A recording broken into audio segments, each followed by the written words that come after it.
አሰላሙ አለይኩም ወራህመቱላሂ ወበረካቱ ውድና የተከበራችሁ የአብዱ ቲዩብ ተከታታዮች ዘሞ ዛሬ እንግዲህ አልጋ፣ ቁምሳጥን፣ መዋቢያ እንዲሁም ደግሞ ኪችን ሁለት ጠረጴዛዎች አሳያችኋለሁኝ። ወደ መዋቢያዋ እንግዲህ ስንሄድ ሶስት መሳቢያና ሁለት በር ከነ መቀመጫ ወንበሯ ነው ማለት ነው። መቀመጫ ወንበሯ አልተሰራችምና ነው አላለቀችምና ነው። ወደ አልጋው ስንመጣ ደግሞ አልጋው ሁለት ኮሜዲኖ አለው ማች የሆነ ራስጌው ጋር ማች የሆነ ሁለት ኮሜዲኖ እና ከታች እንግዲህ አንድ ሌዘር ከላይ ደግሞ ሁለት ሌዘር ይሄ ለሳምፕል የሆነ ሌዘር ነው ማለት ነው። ሌዘር ተብሎም አይወራለትም በጣውላ ሙሉ በጣውላ የተሰራ አልጋ ነው እንግዲህ ሙሉ ማለት ነው። በጣውላ የተሰራ አልጋ ነው። እነዚህ ሳምፕል ናቸው ሌዘሮቹ ማለት ነው። እንግዲህ ይሄ ቦታው ስላልተመቻቸው ነው እንጂ ራስጌውን የመሰለ ኮሜዲኖ ነው ማለት ነው። ወጥ ነው የሚሆነው የተስተካከለ ቦታ ላይ ሲቀመጥ። እንግዲህ ወደ ቁም ሳጥኑ ስንሄድ ደግሞ ይሄ ባለ አራት ተከፋች ቁም ሳጥን ነው ማለት ነው። ውስጡን ወደ ሰማያዊ ተቀብቷል ማለት ነው። ቀለሙን ባልሳሳት ሰማያዊ ቀለም ተቀብቷል ማለት ነው። ከውስጥ መሳቢያ አለው። ይሄ ስውር መሳቢያ ነው ያለው። ማሻአላህ የሆነ ቁም ሳጥን ነው ማለት ነው። እንግዲህ ከላይ ቀለሙ በጣም ያምራል። ውስጥ ላይ ያለው ቀለም በጣም ነው የሚያምረው።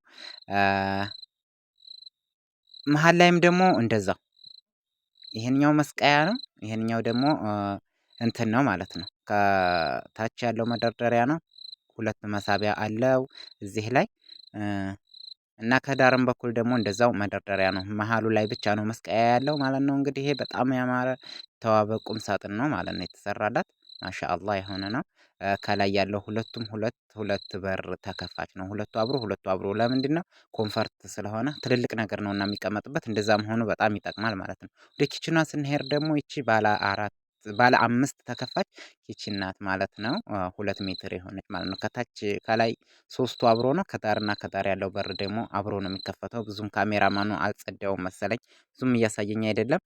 ይሄ ደግሞ ሙሉ ሜድዳውን መሳቢያ ነው ማለት ነው። ዳር ላይ ሁለት በር አብሮ ነው። መሃል ላይ ያለው መሳቢያ ነው ሙሉ መሳቢያ ነው። እንደፈለጋችሁ ነው የሚሰራው ችግር የለውም።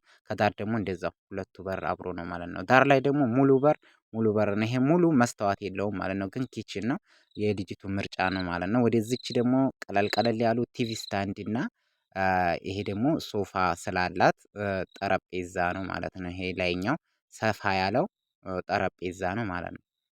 እና እንግዲህ መንገደኞችም አስቸግረውናል ካሜራ ላይ እና ደግሞ ይሄ በጣም የሚያምር ጠረጴዛ ነው። የሶፋ ጠረጴዛ ነው። ኢንሻአላህ ከተመቻቸ ቪዲዮውን እስከመጨረሻው ድረስ